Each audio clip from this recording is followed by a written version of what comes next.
Hello, it's Deborah from the attic. I thought it would be useful to have a quick recap of where we have got to with our journal so far. So we've used a map, and we've used the map to create 3 signatures,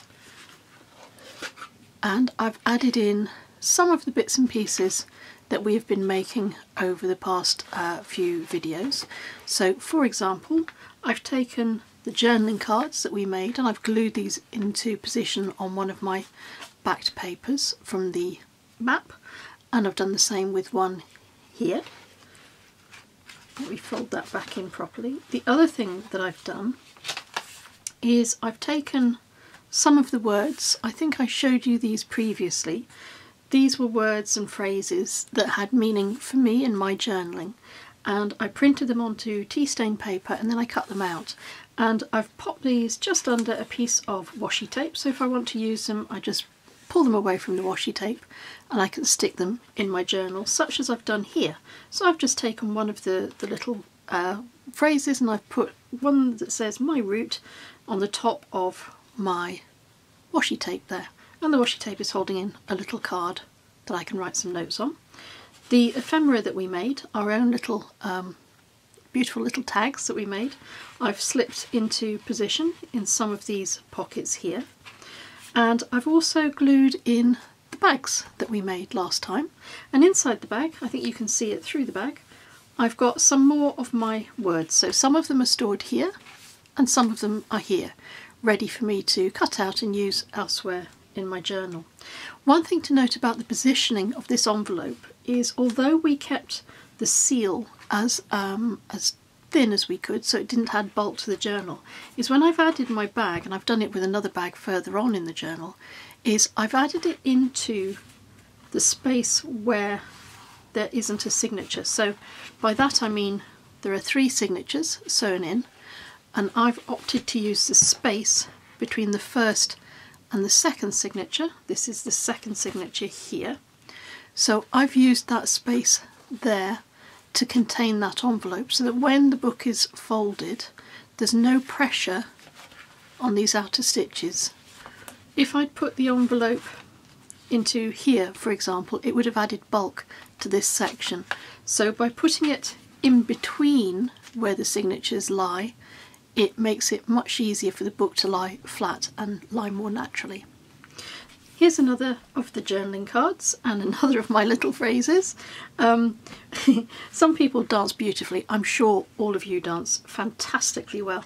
I dance like a pig in a wig, so but I love it. I like just throwing some moves and just having a bit of a bop. So yes, that's my instruction to myself: never to be ashamed or worried or whatever about dancing like a numpty. I've used more of the journaling cards here as well, and I've also added some more of my little phrases along the bottom of that page, and the whole thing is shaping up really nicely now. Again, with my pocket, I've glued this into position at the end of the second signature. So this is the second signature, this is the third signature here, and by gluing it here I make sure that there is plenty of space here and it doesn't get jammed anywhere in the book. The other thing to make note of when you are sticking things into your journal is try and avoid sticking things really hard up to the edge, because that way you make it thicker here. If you can put anything that's got a thick edge or is going to stick out a little bit, if you can do it on the outside of the book, you can see it means that there's less pressure on those stitches on the outer edge, and I hope that makes sense. I've also got more of my little phrases here in my tag, and my tag, if you remember, helps me know exactly where to open this out, where to pull it, and I've got this journaling card I chose to go on this particular page because when it's opened out, the blue of those flowers there matches the blue of the ribbon, and it just gives it a nice feel of unity with the way that the colours all work together.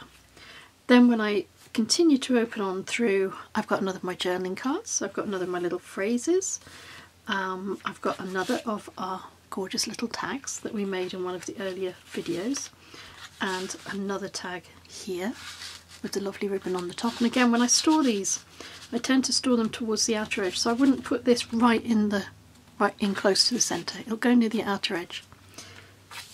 And as I flip on through, I've tucked my smallest envelope into one of my pockets here, although I think I may move that later. So I've popped that there for the moment because I know I want it to go somewhere at this end of the book. I haven't quite decided where. And then flipping on through, I've got my tag that helps me remember where to open this, and I've got another journaling card here, and I've left myself a couple of blank spots here because I have some ideas for those. I also have an idea I'm going to show you for making use of the back page of your book and also the front page of your book. So the inside, front and back is what we're going to be looking at today. But first of all, I wanted to show you something that I've changed my mind on. Do you remember that we made our buttons? Let me try and find a button. Well, we made our copper embellishments, didn't we, using copper embossing powder. And when I was looking at my journal, I put these on way back when I'd first started it, and I don't know if you can see under the lights. This is a little silver bead. This is a homemade bead. It's a silver bead, and I tied it onto the end of my ribbon because I thought blue and silver work beautifully, and absolutely they do. But when I was looking at a metallic colour that I wanted to add to my journal, when I did my little experiments with copper and gold, I decided on copper. So that made me think, well, actually, I would rather swap these out for copper, and that then means that I have an opportunity to show you how to make a little copper bead. They were made in a video, not part of this series, but in a video I made some while ago, but I thought it'd be fun to try it again because it also then gives me an excuse to show you how you can release a knot. Now, I don't know if you know this or not, but if you want to get rid of a really tightly pulled knot, and these were pulled very tightly because I didn't want my my bead to fall off, rub it in your fingers. And I don't know why this works, but if you give it a little moment and you rub it backwards and forwards like this, that will release the knot. So don't try and pick at it before you've done this stage, and you'll feel it becoming looser under your fingers as you do this. I've no idea where I learned this. Not a Scooby. It's one of those life lessons. You think, oh, how did I ever learn that? But for crafters, it's a useful lesson. Now, you may not be able to see, but that knot is a lot looser than it was before. I'm going to have a little pull. I'm going to see if it will release, because it certainly wouldn't have released before. No, so I'm going to give it another little roll.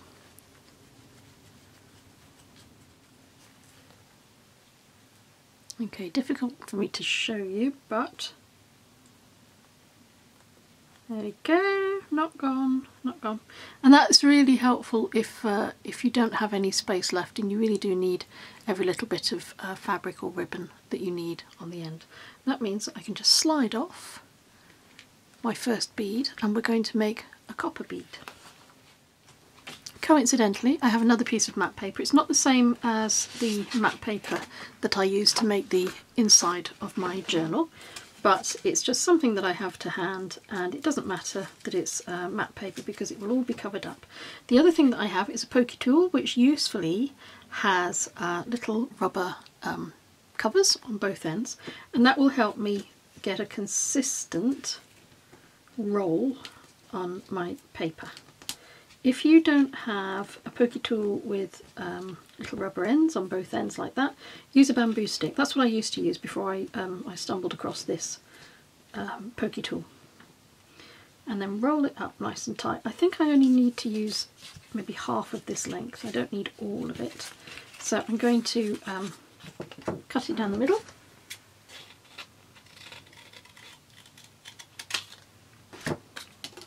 And I'm going to get my tape runner. This is good because it gives you instant adhesion and instant grip, and you don't have to sit and hold it while glue dries.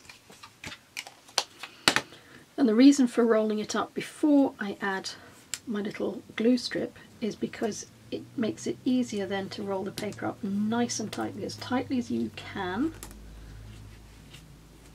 And I'm going to roll it all the way down to where my line of tape is.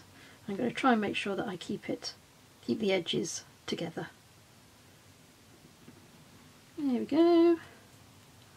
And then because this pokey tool has a loose end, I can just slide it off the end like that, although I may stick it back on the tool for heating it.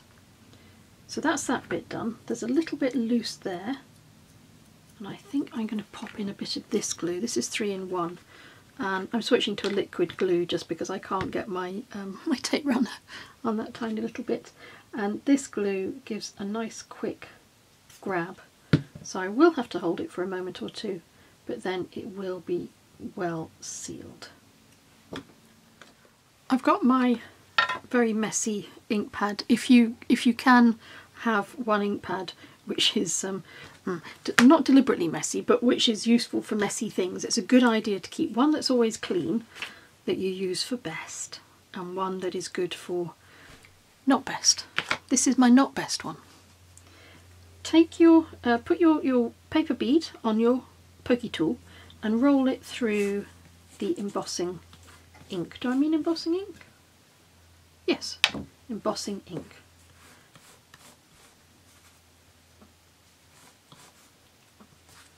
And then on a piece of waste paper you can sprinkle your copper embossing powder, or whatever colour you're using, over your bead.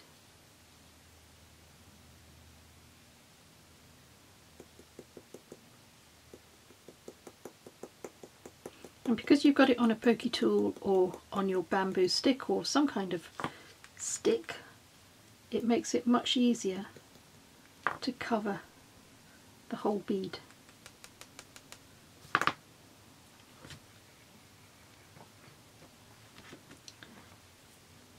I'm going to heat set that. I haven't got enough hands, but I will heat set that, and I want you to see it. So I'm using this. I haven't had this for very long. It's a WOW heat tool, and it's got two settings. It's got a softer setting and a super duper loud setting. I'll show you the softer setting first. And this is very good if you don't want embossing powder to fly about all over the place, or if you just want to heat something very gently. If you want to get a bit of a wiggle on, you whack it up.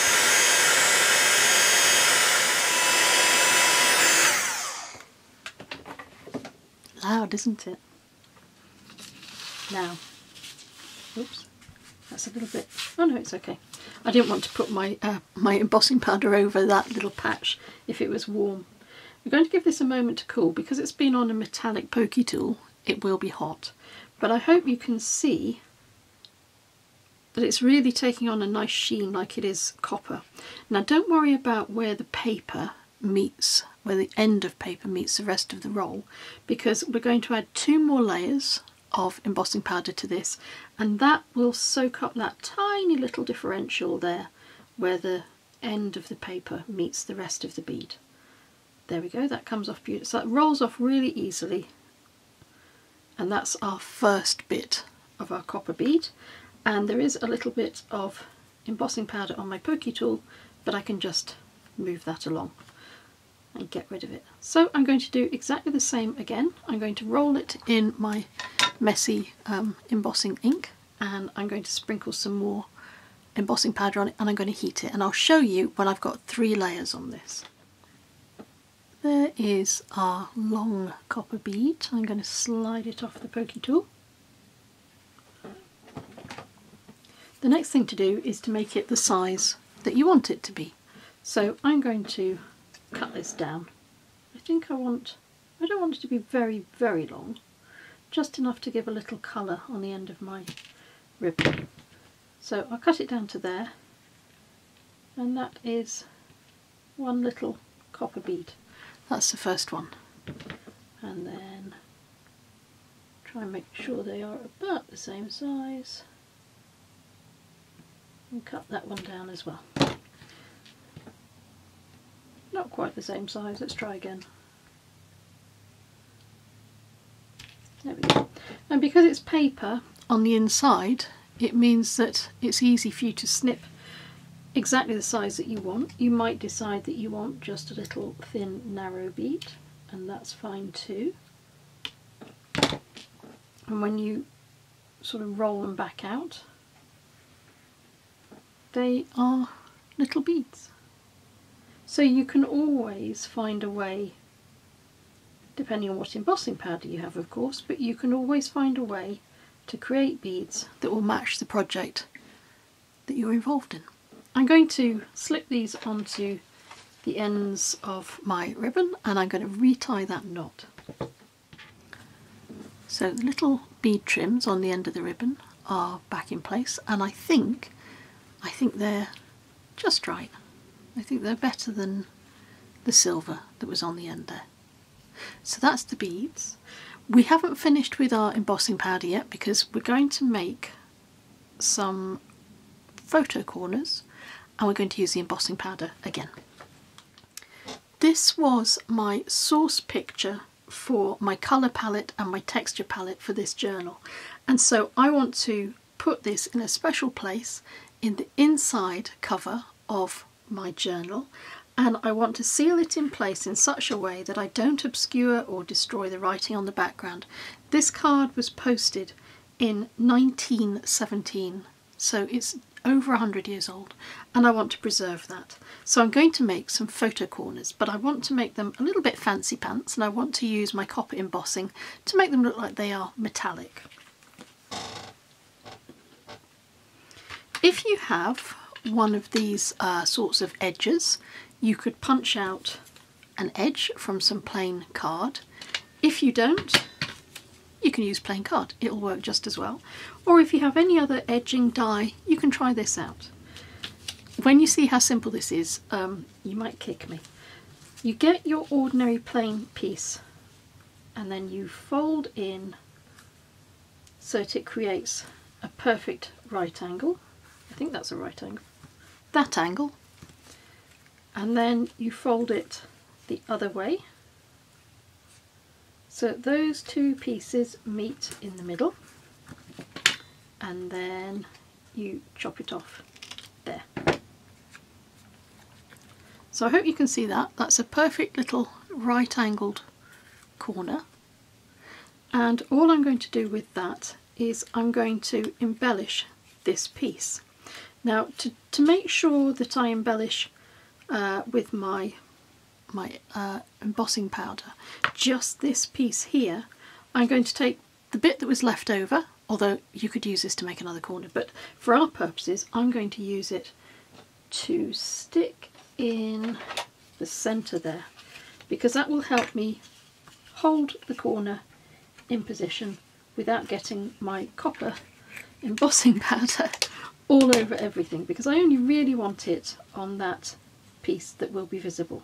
So I've put a little piece of glue tape on the reverse, and if I stick that down it will stop too much embossing powder getting on that bit there. So now I'm going to put this in my embossing ink. I'm going to try very hard to make sure that I get it on all of the angle and not on this piece here, although it wouldn't be the end of the world if I did. And then I can pour my embossing powder over it. Oops, and tap it off. And the other thing about having this useful little holding stick thing made from paper is that when I heat set this, which I will do off camera because my heat gun is very, very noisy, I won't burn my fingers. So I'm going to heat set this and I'll show you the result. There we go. That's it. That's the corner. So let me show you how it will look. If I do one of these for each corner, I can slide my picture into them. I love that idea. I think that's just so simple and so easy, but it will add a real nice point of difference. I've prepared my wobbly edged piece of paper in exactly the same way, and I've glued in an extra little paper stick to allow me to hold it. Now if you do have an Emboss It pen, this is a clear Emboss It pen, they're made by Ranger. If you do have that, it makes it a little bit easier to make sure that you can get your embossing ink exactly where you want it. I could of course dip this in the embossing ink pad, but then I would have ink all up here and I would risk getting my embossing powder on the inside of my paper corner. And although that's not the end of the world, I don't really want to do it. I'd like to keep it nice and neat if I can. So an Emboss It pen is a good way if you want to emboss something that has got a slightly different shape. And I will heat set this in the normal way, and because I like how this wobbly edge looks, I'm going to do 4 of them this way, and then I'll show you when they're all complete. All of my corners are made, and so what I'm going to do is snip off that little bit that was helping me stop my fingers getting burned. I'm going to leave them stuck in position. May cut that one down a bit more. Oops.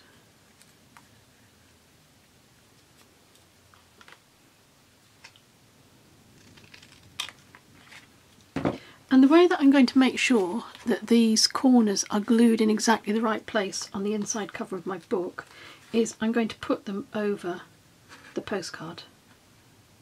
So if I slot them in like that, I know that I will be gluing in the right place, and I don't have to guess at getting it right. So that's the corners prepared, and I'm going to take my 3-in-1 glue.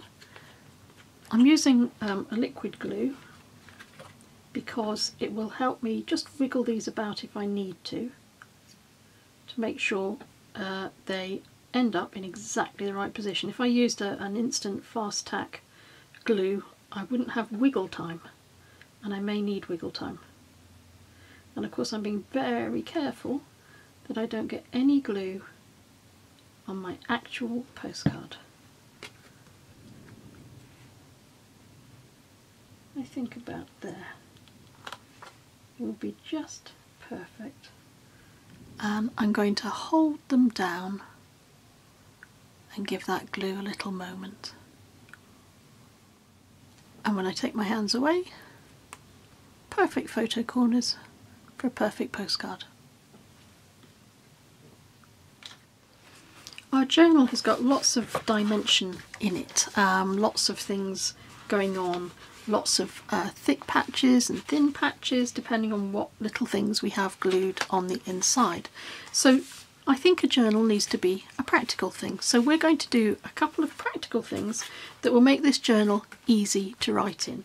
And one of the first things I'm going to do is add, I call it a writing board, I don't know if other people have got other names for it, but I'm going to create a little space here. I'll probably do a little strip down here, a little band that I can slip my writing board into, and the board is going to be made up of a bit of my matte paper that I haven't covered in gesso, so I'm going to leave this as it is, and I have the back of an old envelope. You know those sorts of envelopes that that have got a protective piece of card on the inside.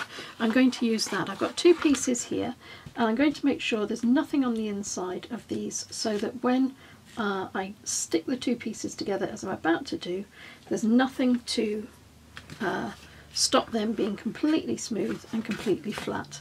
So I have got some pieces at the top here, but I'm not going to worry about those because I think they will fall outside, just outside of what I want my board to be. So I think they will be fine. So I don't need to remove that bit because it's going to be cut away in a moment anyway. I want this to be quite steady and quite durable and quite thick as I can make it. So I'm going to glue both of these pieces together, and then I'm going to glue my piece of map on the top, and then I'm going to trim it down. I'll show you this once I've glued all the 3 layers together. I have all 3 layers glued together, and while I was waiting for that to dry, I took another piece of my matte paper, I folded it in half to give it more stability, and I glued a piece of burlap down the centre. And now I'm going to glue these 2 pieces together to make this even more rigid.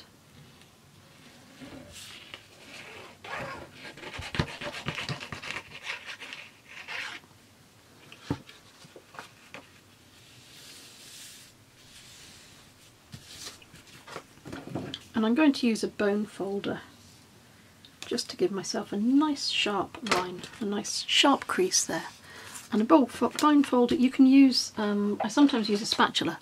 If I can't find this, I use this, and they both do the same job. It just saves your nails a little bit. So now I'm going to wait for that to dry as well, and when these are both ready, I'm going to cut them down so that this will form a strip into which this, which will be cut down a little bit smaller than this, will slide. So it will slide in that sort of way. And I will show you, once I've cut these both down to size, how they work together. I've cut this down to be the right size, and I've created this pocket in here, and the way that I've done it is I've stitched a zigzag stitch along the top and the bottom. I didn't want to rely on glue, I wanted something stronger than that. And on the outside of the book, it just adds and ties in to the existing stitching on the reverse of the book. And I've left the back of the book clear because I really love the texture of that waxed paper, and it'd be a shame to cover that bit up. I glibly said cut down your piece of card so that it will fit into the back of your book without telling you how to do it. So I've marked out on here in pencil where I want my cut marks to go, and I'm using a metal ruler. Always, always, always use a metal ruler. It will keep your fingers safe. And the way that I cut is I use a scalpel. This isn't a craft blade, this is a scalpel.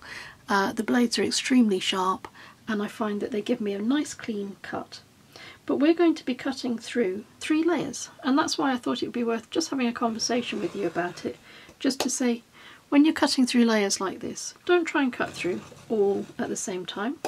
Just slide your blade over your cut line several times, and don't add any extra force, just let the blade do the work for you.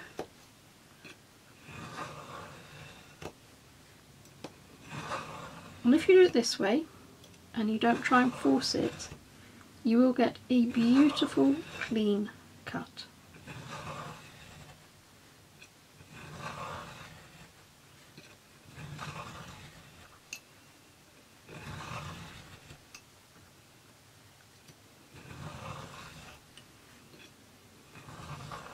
Don't use the tip of the blade alone, use the full length of the blade as well.